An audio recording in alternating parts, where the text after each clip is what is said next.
David Myers, Conservation Trust Funds 2020 Global Vision Local Action.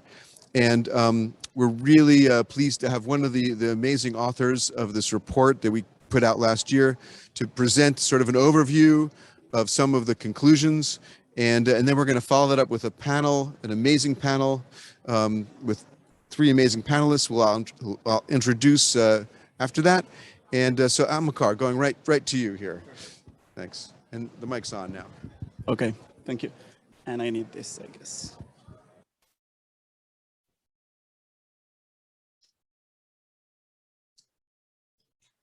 We need to put the presentation on.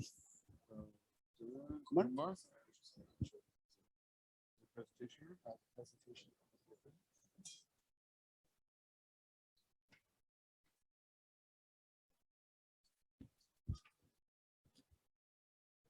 Well, while we pull up the presentation, I can introduce myself. My name is Amílcar Guzmán, and I'm part of Wolf's company. We are a company based in Amsterdam, the Netherlands, and also in the Caribbean, on Bonaire. That's where we started. We started working with many, protected area managers, conservation organizations from that region in particular, and we have expanded to Latin America, Africa, and a few other places around the world. So based on our work on conservation, we had the pleasure and the honor to do the update of this 10-year review of conservation trust funds, which was an effort led by, a consortium of different donors and coordinated by the Conservation Finance Alliance.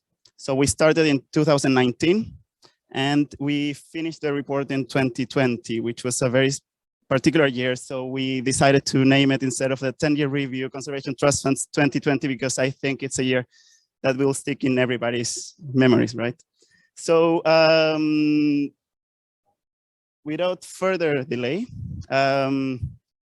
just to introduce the report, well, this is a report that builds on the last 10 years mainly of conservation trust funds. Maybe I will ask you a question first, because I see some new faces. We had a presentation on conservation trust funds a few days ago, so on Saturday. And I don't know how many of you are familiar with conservation trust funds, actually. So how many of you work with conservation trust funds? If you can raise your hands. Okay, 1, 2, 3, 4, 5, 6. Okay, well. And how many of you are not familiar with conservation trust funds? Okay, perfect. So for you, I will give a brief definition first. So conservation trust funds are private organizations. They are independent bodies that mobilize resources. So they try to generate funds and raise capital that then they manage and invest to generate enough funding for conservation activities. This can be deployed for protected area management. It can be used for conservation programs. So there is a diversity of conservation trust funds around the world. The importance is that conservation trust funds have a long-term vision because they usually manage endowment accounts. So these are big sums of capital that can be invested in the capital market and then generate a return. And that return can be used to institutionalize the organization and make sure that you can cover some basic costs of operations, but also fund specific conservation programs or protected areas, etc. So they go beyond what perhaps a specific government can do, what a specific government can do in a 4-year term or 6-year term. They have this longer term vision. So that's also why many international donors interested in conservation have promoted conservation trust funds as an alternative to fund conservation over the long term. So conservation trust funds are not new. The first ones were established around in the 90s. So there was actually a first review being conducted by the GEF in 1998, an assessment of an evaluation report of conservation trust funds. So what was their impact so far? And another one done, yes, the previous 10-year review that was done in 2009 by another team of consultants. So this new version updates the knowledge we have on conservation trust funds based on the last 10 years. So we started from 2010 until 2020. So it's a comprehensive analysis. We tried to cover as much as we could, as many conservation trust funds as we could. We looked at the trends, the main trends in different areas of work. And we also looked into the future. So what conservation trust funds were trying to explore or intended to explore in the future. So the report is available on the website of the Conservation Finance Alliance. The link is there, and you can easily find it even without the link if you go to the Conservation Alliance website. And today I will just present a very brief overview to introduce also our panelists.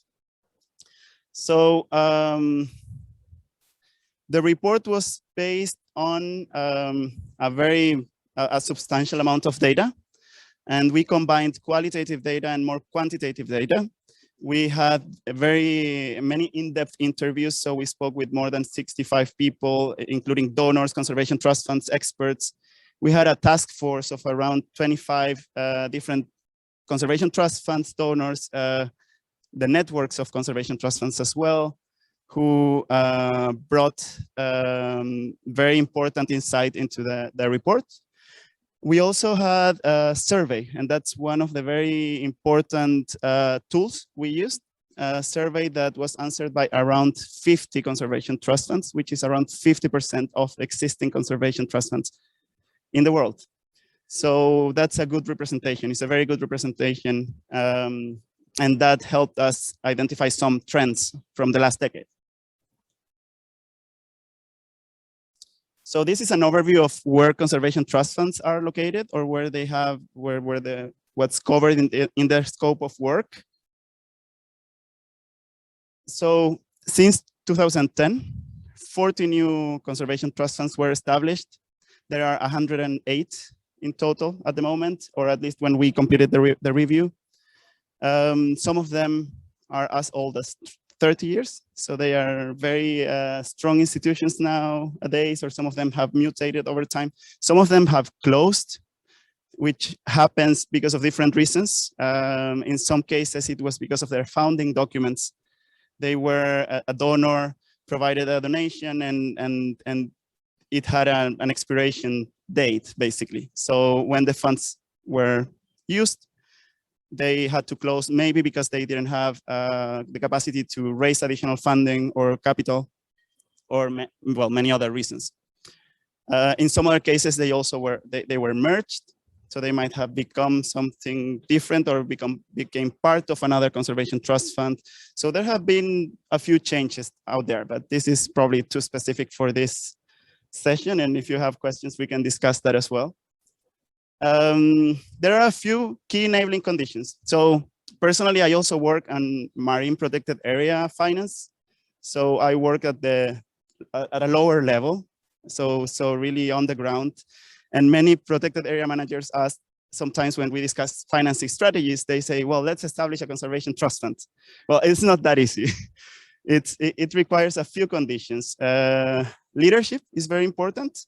We have actually some very good examples of leaders. They need to be well connected. They need to have a vision to make sure that the conservation trust fund can create impact, but also a startup commitment from donors and perhaps governments. So that's really necessary. So in that sense, some more top-down commitment is also necessary, because they also require an endowment to be a conservation trust and then have this long-term vision. So that requires large sums of capital to be mobilized. So someone needs to be willing to put that capital there or participate in some type of arrangement that can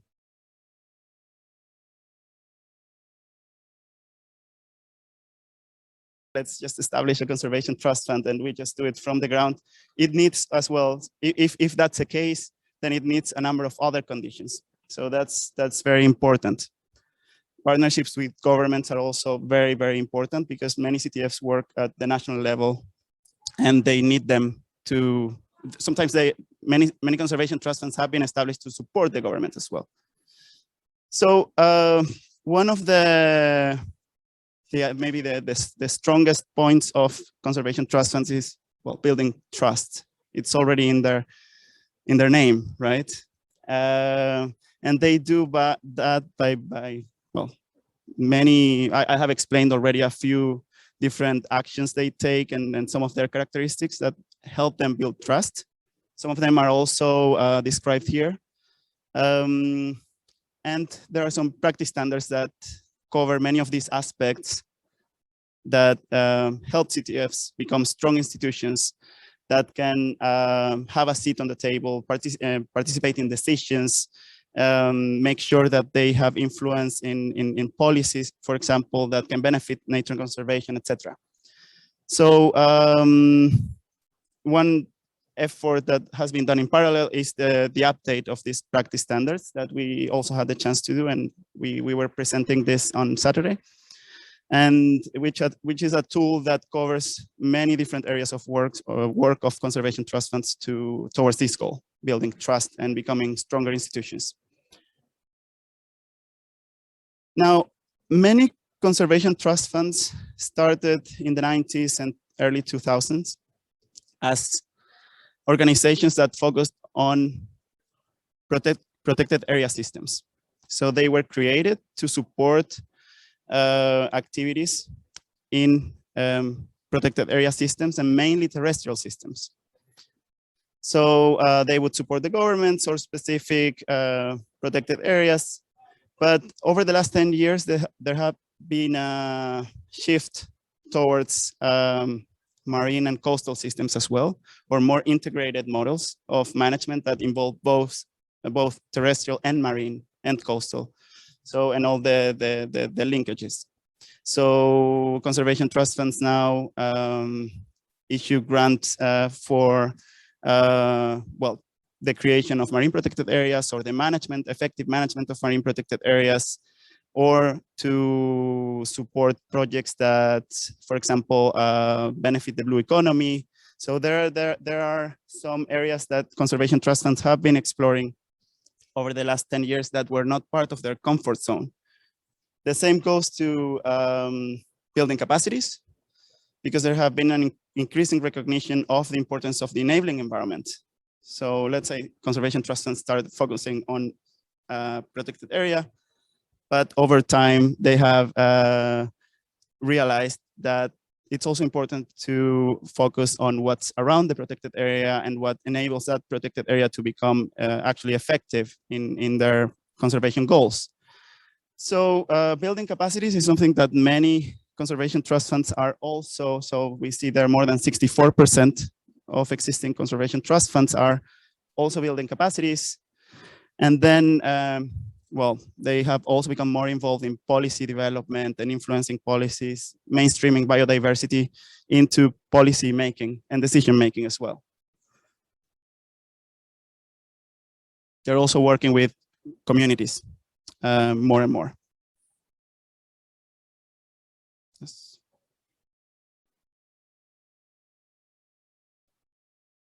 Can we pass it on? There. Mm-hmm. This is not working apparently. Mm-hmm. Just the full slide, I would say. So, well, by definition, conservation trust funds are entities that focus on financing, providing and generating funding for conservation. And something we found in the report, but this is of course an underestimation because we did it based on our responses to the survey, which was answered by 50% of conservation trust funds. But that 50% collectively managed $2 billion at the moment we did the study. And over the last 10 years, around 1.1 billion was added to accounts managed by CTFs. That includes endowments and also sinking funds. So funds that are used for projects over a specific period of time. Now, all this funding has come from, well, many different sources. That's also something conservation trust funds do. They bring together many different sources of funding to, well, together to serve a specific goal, let's say. And many of them have been created with the support from multilateral and bilateral entities. The GEF has been one of the major donors, but also KfW has becoming very important. Also the French cooperation has been very important. National governments have also been crucial because without their support, sometimes these funds cannot be capitalized. And international NGOs have been very, very instrumental. For example, with the conservation trust funds being created through Debt for Nature swaps, many for NGOs like Conservation International, WWF, or TNC have been really important partners in the as brokers in those deals. Now, private foundations, many foundations from the US. There are some family funds who have contributed with endowments or project-specific fund. And something that was also, well, it started before the last decade, but was also important over the last 10 years was the project finance for permanence, which is an approach. We don't have Profonampe here, I think, because that's a good example.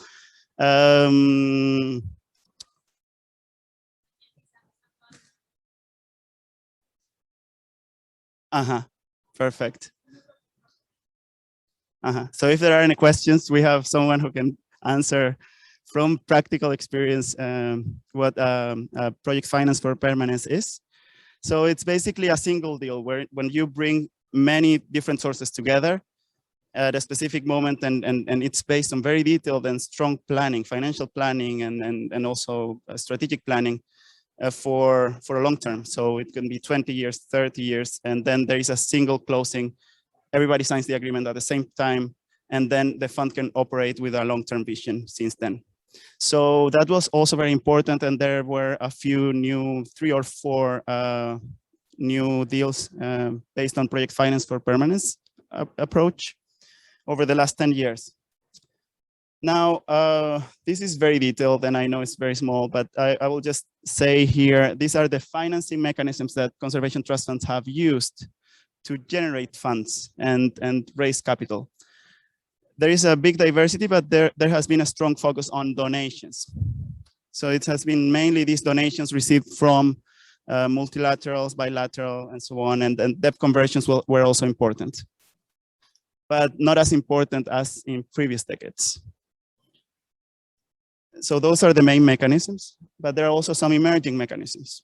Some mechanisms that some conservation trust funds have started to explore, and they would also like to explore, but none of these have become really mainstreamed. There are some specific examples here and there of partnerships with private sector. Yesterday, there was the launch of the Bridge project, which is trying to, let's say, strengthen those efforts. So boost those efforts of conservation trust funds in terms of partnerships with the private sector. Payments for ecosystem services, carbon offsets, those are things that many conservation trust funds are looking at. But they have been explored successfully by only a few. Now, fund deployment. How do conservation trust funds then bring that money to the ground, to a protected area or to a conservation project? That's mainly done through grants. Conservation trust funds have also been defined as grant-making entities, which is, yeah, their core work, their core mission, but they also use other tools. There are some tools like microcredit, seed funding, they invest in equities, etc. And that depends, of course, on the context and what's feasible for a specific conservation trust fund. So this is mainly when we had discussions with some of the very well-established CTFs, they said, well, we have explored these instruments as well, just to boost the efforts we are making in grant making. So, but it's not the core of our activities. It's mainly grant making or allocating budgets to protected areas. well, this is largely driven by partnerships and innovation as well. So then also as part of the review, an important part is how do conservation trust funds invest their money. So this was based on a study, which is a very impressive effort done by Katie Matthias and Ray Victorine, I think. Probably David, you also participate. So Conservation Finance Alliance, WCS, they do every year conservation trust investment survey. And at the time we did this study, we had data for 13 years. So Katie, one of the co-authors, also did an analysis, and well, some of the findings showed that in general, there are some CTFs that underperform in terms of investments and their returns, but there are a few top performers as well, who really operate above what's the average market. So what do they have in common? That was also a finding. These are some of the characteristics. So how they allocate their assets. They invest a lot on equities. As you can see there, they have some alternatives. They are diversified. They keep minimal cash. And they also use some fixed income products. This might be very technical. I'm not sure, depending on what your background is. But these are some of the characteristics. They also invest in hard currencies. Some CTFs have policies that include investments in their own countries, for example. But it's also based on these findings advisable to have some investments in some hard currencies elsewhere for the diversification. They also use professional investment advisors for this process. And well, as I mentioned before, the top performers have globally diversified portfolios. Now, going back to the programs and then looking into the future. As we saw for the last 10 years, there were many efforts to explore areas outside the comfort zone of what conservation trust funds would normally do. And now CTFs are also considering many other areas that are important for countries, or for example, the achievement of national goals, national priorities, international goals, commitments, etc. So these are the aspects that the respondents to the survey mentioned as their top priorities to define their future conservation programs. And we can see the well-being of local communities at the top. So that's also a shift in mentality and thinking about a more integrated conservation paradigm than just focusing on the ecological aspect of the issue. There is also a strong trend of working more on SDG reporting. So what's the impact the work of CTF has on the achievement of sustainable development goals? And going beyond SDG 14 and 15, which are very specifically focused on nature, so terrestrial and marine ecosystems. And well, same with climate change and so on. So conservation trust funds are expanding their vision as well to make sure that their efforts to mobilize funds towards conservation are relevant in the current context. Now, a few conclusions just to close. This is still a growing sector. So we could see that there were these 40 new conservation trust funds created. There are some new conservation trust funds being created. Still, I think there will be more, I understand that there will be more project finance for permanence. That's a work that is being done as well. There are some, maybe some challenges that conservation trust funds have had are mainly on the side of reporting. So having very specific reporting and well-defined and good indicators has been quite challenging. I didn't have specific slides on that, but we have some findings in the report. Then in terms of endowments, Maybe Maria Jose will touch upon some challenges that CTFs have had to capitalize endowments, but endowments continue to be very important to provide an anchor and to make sure that CTFs can maintain this long-term vision, because they don't have to be worried about the very small daily things about their operations, and they can focus on bigger goals. So that's very important, and that has given conservation trust funds as well a seat on the table with decision makers, and in many cases they are really close advisors to governments and leaders. So endowments are really an enabling factor for that. And well, and what I have there as well is CTFs that have that stability can also work more on innovation. So explore other areas, pilot new mechanisms that can raise more funds or that can help optimize their work. So that's also, having that basis is very important. Now, this is something I mentioned already, and again, the innovation part. So engaging with the private sector, accreditation is something that many CTFs have achieved with the Green Climate Fund or as implementing agencies of GEF, for example. And that's something that mainly CTFs that are well established and have a strong endowments have done. So I think that's the overview. I covered many topics, so I expect that you might have a few questions at the end, and our panel will also have many topics to discuss. Okay, thank you.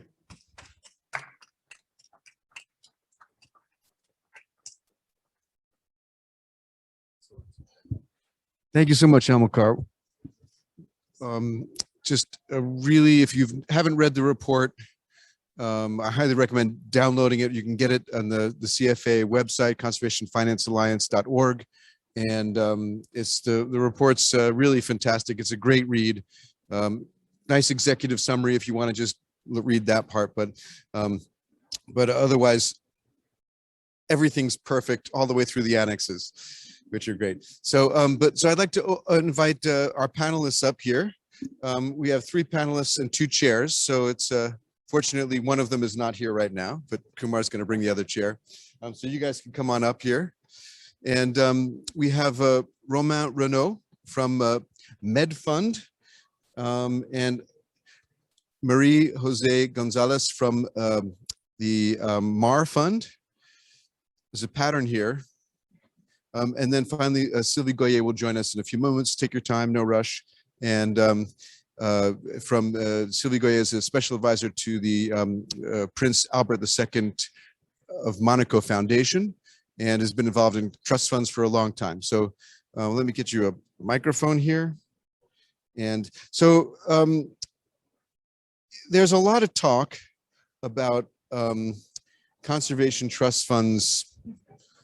There's a lot of hesitation on investing in conservation trust funds. And Amílcar, you need to stay close because we're probably going to have questions for you too. So, so there's a lot of hesitation these days about putting all this money into endowment funds for conservation trust funds. It's like setting money aside when we need the money right now.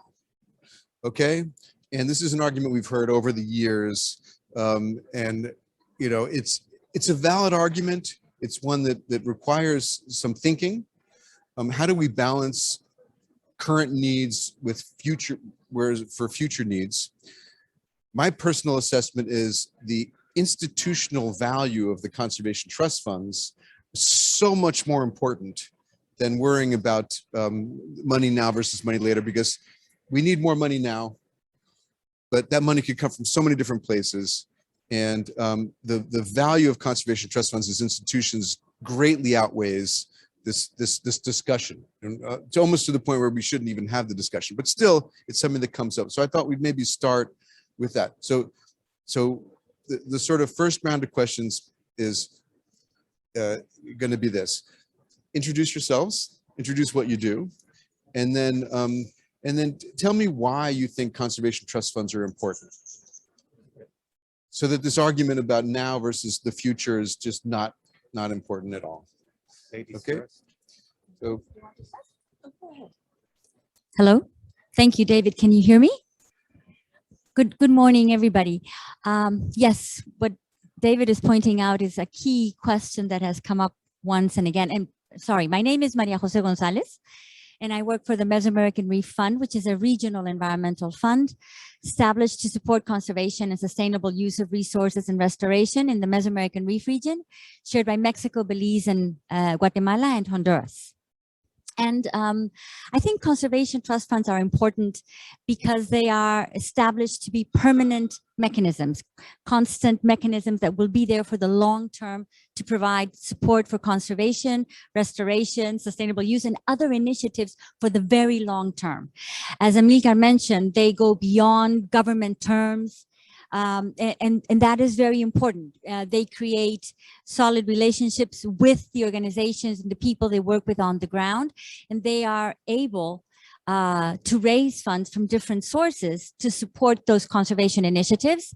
They are also very flexible mechanisms. Usually they are very flexible and they can adapt to changes and respond to the needs, the threats, the opportunities that are coming up.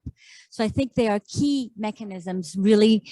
They are not the only solution, but they are a key mechanism in a suite of results or solutions towards conservation. Regarding the endowment situation and why, I just want to mention MedFund was very lucky to be recently in a group of 8 trust funds that were evaluated by IFD and FFM very recently. Well, the evaluation ended recently. It was a very long process, over 1.5 years. And we were very lucky to be evaluated by a wonderful person that has just amazing experience in conservation trust funds. Her name is Kathleen McKeating. And she said towards the end, you know, the importance of having an endowment to cover some of your basic operation costs or your programmatic costs is so high because it leaves, as Amílcar mentioned, you know, it leaves the opportunity then for you to focus, a fund to focus on innovating, on attracting new sources of funding, creating new sources of revenue for those conservation needs. She said every donor should consider, especially in large grants, every donor should consider setting aside a part of that donation to an endowment for that conservation trust fund. It just should be something that is mechanically done. And I think those are wise words, you know, and they should be said more often. We really need to get to that point, I think. That is very important. Yeah, I mean, that's interesting because, you know, a lot of the great philanthropies that we see out there, they're endowments. Yes. They were endowed by someone making huge amounts of money from Ford Motor Company. Yes. You know, and they made money at the expense of the environment, for example, or at least without thinking about it. And then they put their money into a foundation, into an endowment. And that's how Ford Foundation is able to be incredibly innovative, invest in a huge amount of social and environmental good. It's because they're stable with the endowment. So yeah, great points. Sylvie, introduce yourself and then maybe some wisdom. Thank you. My name is Sylvie Goyet. I'm presently working for the Prince Albert II of Monaco Foundation, but I've been involved with Conservation Trust Fund for quite some time, right? And I still sit on the board of some of the CTFs, in particular in Africa.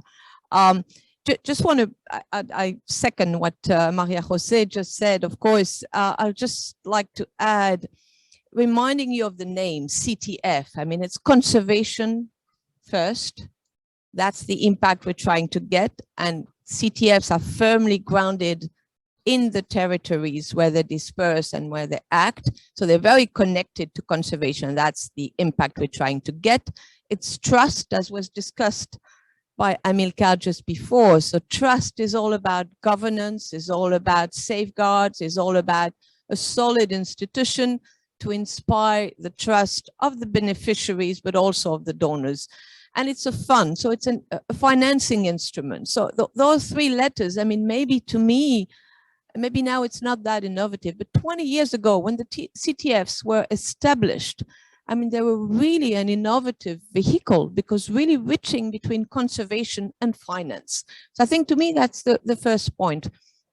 The second point, again, to me, is CTFs are really just a vehicle. They're bringing about funding sustainability, resilience, but as a vehicle, it's just like a car. It needs to be solid. It needs to have good tires. It needs to go straight. It needs to have a strategy. It needs to have a driver. All of these elements that you mentioned earlier with the leadership, with the resilience, with the strong institutional. So I'd like to emphasize that. And to me, there's two aspects, the name, the bridge between conservation and finance, and the solidity of the instrument that we're talking about. Those are the two things we have to keep watching upon as we strengthen the CTFs. We have to remember those two things. Thank you. Thank you, Sylvie. Romain. Yes, merci. Bonjour.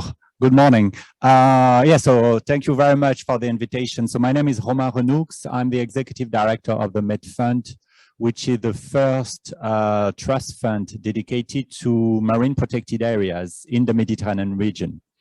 So we have established, this is a new fund. It has been established a few years ago.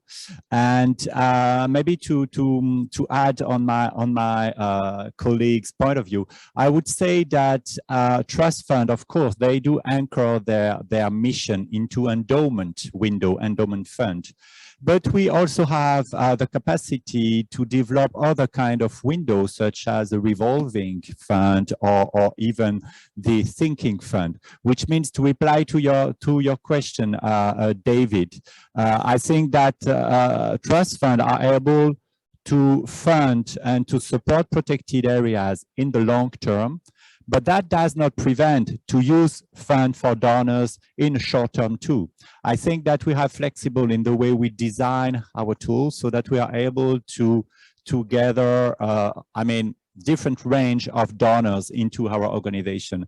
And this has been one of the advice that María José gave me when we have started to design the MedFund. And this is also one advice that you gave us, David, as CFA director: be as flexible and as diverse as possible, just to make sure, because our goal is really to collect funds for, I would say, diverse arrays of donors, private, public. So you have to adjust yourself.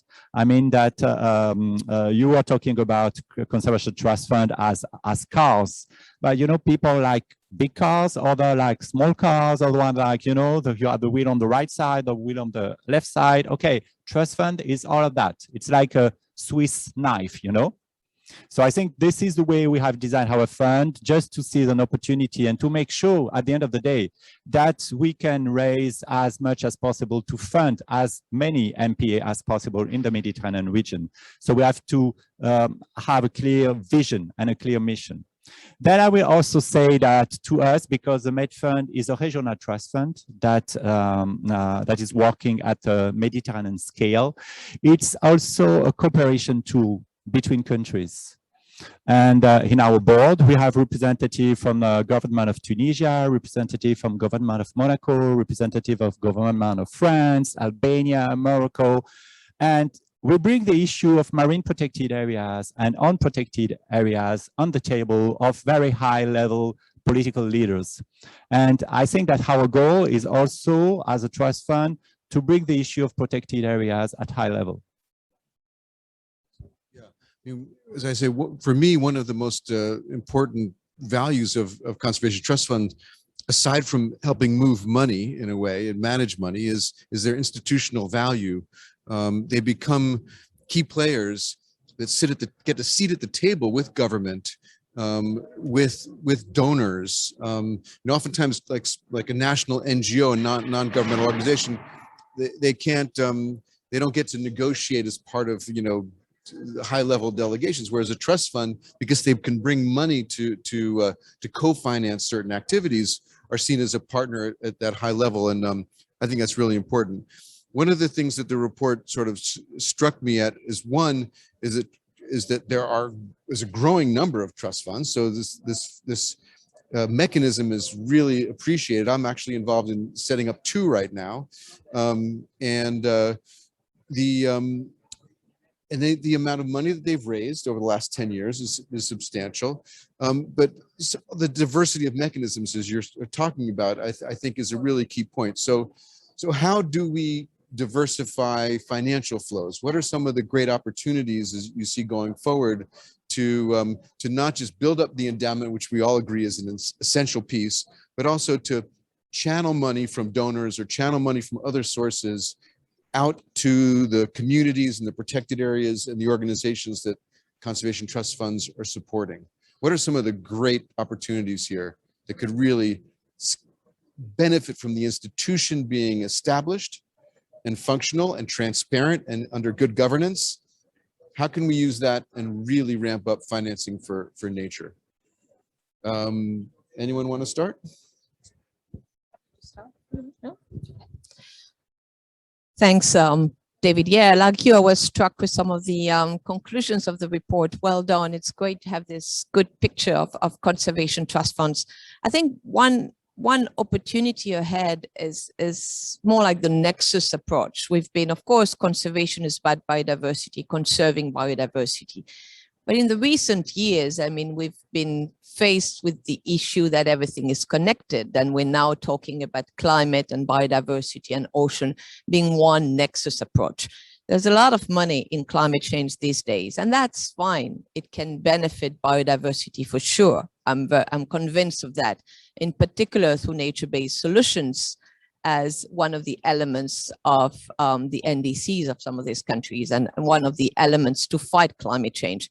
So I think with the nexus approach, conservation trusts are in a prime position as well to capture some of the funding coming to climate adaptation. And I know that, and I salute the efforts of some of the conservation trusts that are already accredited to the Green Climate Fund, including Profonampe, including Funbio, and some of you. I think this is showing the way forward. So the nexus approach, showing that CTFs indeed benefit biodiversity and protected areas, but biodiversity and protected areas are also tools to fight climate change, to improve livelihood, as you've mentioned, to strengthen planetary health altogether. So I think that's an area of opportunities, diversifying the tools, the financial tools, the partnerships with other actors that CTFs have not reached out to. CTFs are now increasingly moving and partnering with investment funds, with impacted, investors and all this, but also on climate. So I see great opportunities on that front. Thank you, Sylvie. And I just want to follow up on something Sylvie mentioned. I think one, it's a challenge and it's also an opportunity, is to attract private sector to conservation, right? There's a lot of money in the private sector, and we need to begin to attract it in different ways, right? It can be just from having grants from, corporate social responsibility, all the way to impact investing. And I think some funds are leading that way, for example, in impact investing, but we still have a lot to learn to speak the same language that investors do. We have to take on that challenge to learn about that. I think it's a role for environmental funds that they can do well, help to develop a pipeline of projects that are market projects that generate a revenue, and there's the incentive. But that also the bottom line is you have a positive impact on the natural resources that are part of that market or that business. I think that's something we still have to develop more. We have to study, we have to work on that. But I think that's a great opportunity role. And it's, I think, open to most CTFs. Can I build on that, or you have another question for me? I want you to hold that thought. I just wanted to invite Karen Price up here for just a minute to talk a bit about CAFE, the African Network for Conservation Trust Funds, and a little bit about the Bridge Project, which is sort of addressing private sector work here. So, Karen Price. Karen, you want to sit? No, that's well. Okay. So, thank you.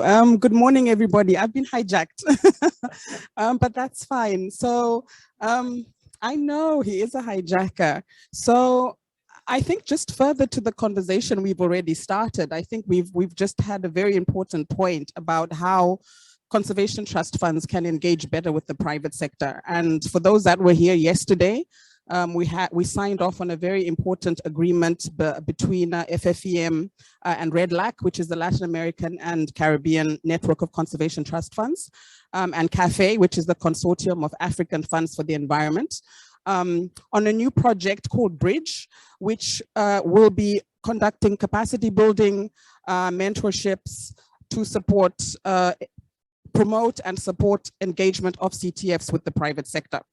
So we realized, I think, from the onset that we have not had enough engagement with the private sector. And I know there's a lot of we can learn from the Latin American and Caribbean experience. I think from Africa, my experience, and I'm sure the experience of other funds within the network, a lot of the support that goes to conservation has been through corporate social responsibility. And this is where private sector sees themselves as sponsors.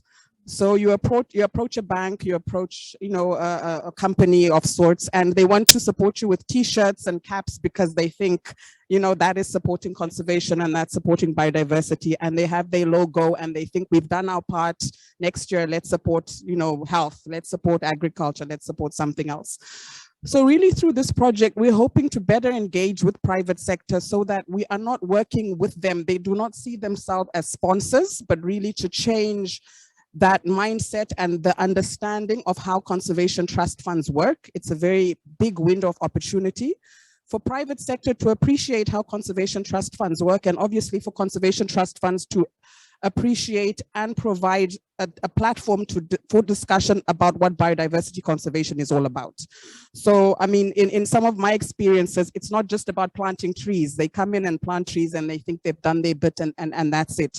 So it's really about providing a platform where we can have that discussion, where we can discuss climate change, where we can discuss biodiversity, where we can discuss issues around wildlife trade, if that, illegal wildlife, if that interests them. So it's about opening up that discussion and building the capacity around mobilizing financing from the private sector and directly being able to, to have it as a partnership so that the private sector can also appreciate where that funding is going and how that funding is being used, which I think is very important for them. So we're very excited to be working with REDLAC on this. CAFE has at the moment, we continue to grow. We have a membership of about 18 conservation trust funds. And in the same vein, we continue to look forward to, we have been working with CFA on a number of areas, and one of them is the investment survey that happens on an annual basis. So just so that we can also place Africa in terms of where we sit in terms of the amount of financing that's going into biodiversity conservation, where we are as Africa within the context of other networks that are also part of this survey. So I think that's an ongoing process that is really important for us to monitor where and how our funding is being spent and how the investment climate is changing, especially this last year. I think it'll be very interesting to see how things have changed. So I think these are very important partnerships that CTFs, not only CAFE and REDLAC, will be nurturing moving forward, and we look forward to providing great experiences on the private sector projects that we've just launched yesterday. Thanks, Dave.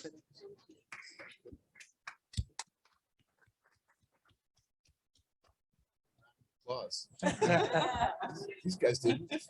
Okay, but stay up if you want. If you're okay, I'll bring a chair. You're okay standing? Okay, back to Romain. So yeah, no, I can build on that because, in fact, thank you very much, Karen. I think that, well, Karen, she's my president. MedFund is a CAFE member. So I just want to highlight the importance of networking. You mentioned the CAFE network, REDLAC network, you have also the CFA. When I first started to build the MedFund, I was not part of this family at first. I'm MPA managers. I was managing a fantastic marine protected area in the Caribbean region. I did that for years. And then I just took the opportunity and this challenge to build this new fund for Mediterranean MPAs. So the first thing that I did is just, benchmark and see what are the other trust funds in the world. And then I met fantastic people, not only high professional and high leaders, but also very generous people within those networks. And I think that was really instrumental. So here I take just the opportunity to congratulate Red Lac and to thank CAFE and CFA in the process, because you were part of the let's say of the birth of the MedFund, all of you, with your expertise and experience. And so I think that when it comes to the private sector, this is also something that we are exploring now. So we are really thankful to the FIFEM and this new project. I hope we'll have the opportunity to do so, because, you know, we share the same concern and the same problems. And sometimes we have to, let's say, tackle environmental problems that comes from international companies or industries that we have the same situation.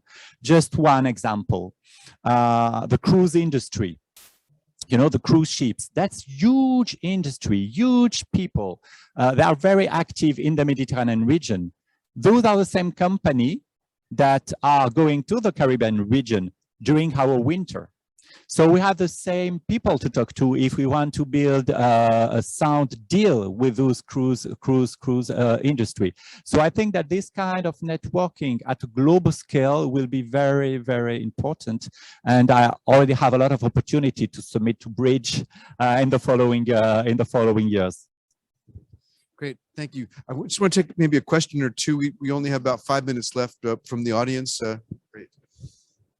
Please state your name and affiliation. Sure. Hi, everyone. Charlotte Opal from the Forest Conservation Fund. Is this working?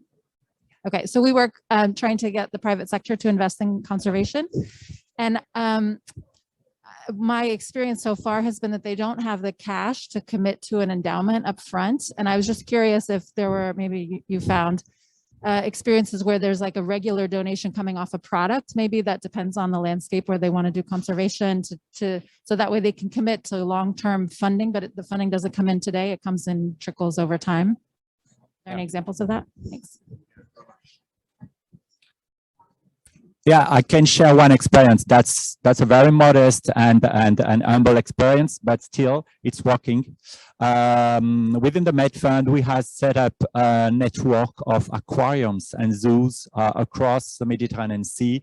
They do dedicate part of the entrance fees to the MedFund, meaning that each visitor who is going to visit the Monaco Museum of Oceanography, part of the ticket will be dedicated to support the MedFund and then to support marine protected areas. So this is a long-term deal that we have with several aquariums and zoos, and we try to expand this kind of deals, because it's not only about money, it's also about raising awareness about, you know, the importance of marine protected area, the importance of preserving the ocean. Anyone want to contribute, or should I go back? Okay. So another question? Yeah.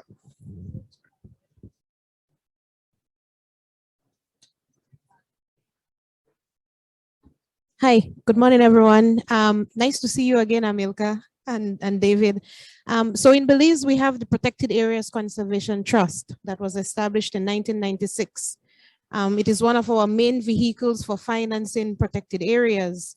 But Belize, with a percentage of protected areas cover that is more than 30%, we're pretty much close to 40% at the terrestrial level. We've seen the opportunity of investing in nature-based enterprises within the protected area system. When we looked at the presentation that you gave, Amílcar, so the question is maybe more directed at you. I see you mentioned or highlighted a number of solutions that Protected Areas Trust can tap into in terms of diversifying, one, their revenues and their incomes, but in terms of also supporting conservation efforts outside of protected and within protected areas.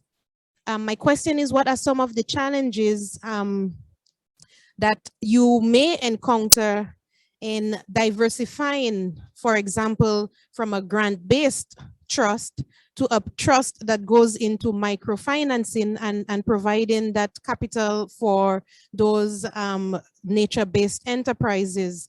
What are some of those challenges? What are some of those opportunities? And is it a better fit to possibly create those enabling frameworks or conditions or opportunities by working with the already established commercial banks versus evolving our nature or conservation-based, grant-based trust into the microfinancing direction, no? What is your recommendation there as we look at diversifying not only from the trust standpoint, but from the protected areas practitioners who for many years we've not been getting that financial return from our reserves? 36% is pretty high, no? How do we ensure that we have the financing required, but how do we not put at risk our conservation trust that has been primarily grant-based and conservation-based? Such an easy question, Hannah. Yes, so I don't think this is addressed in much detail in the report, but we have done some work on this as part of other initiatives as well. And I can think of maybe 3 main challenges. One would be scale, of course. Many of the projects that the conservation community develops are at very small scale, so they can very rarely generate returns that can make them attractive for more financial entities or for return-based instruments, for example. So if you're talking about loans, microcredit, or even investing in equities, that might create a challenge. And actually, conservation trust funds can play a role there because they can help by using grants, scale up the projects. Then another one is capacities, because these type of instruments might also require a stronger reporting capacity. Well, not only reporting, but also financial management, planning, etc. So there are many things that need to be done, and at the local level, capacities are usually a main challenge. And then again, conservation trust funds can play that role. And then the other one is de-risking. So I think all of this is really de-risking deals. That's what conservation trust funds can also do by issuing grants. And those are the ones that come to mind right now, but I don't know if anyone else wants to complement that. Okay.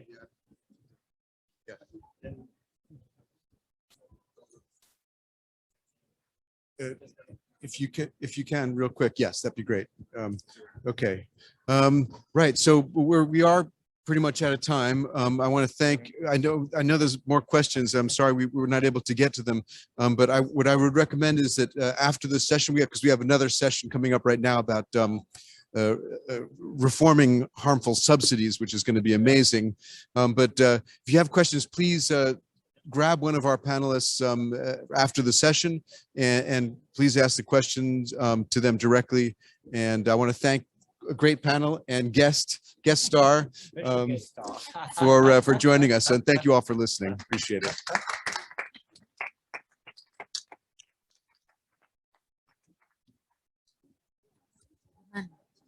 We definitely need to talk about that. Yes, Brilliant talk about idea. that. Thanks. And thank you to the donors and thank you to the team, task force, the team. For now, it's the same company. You know what? Are you here the whole week? Okay, because there is a meeting in March.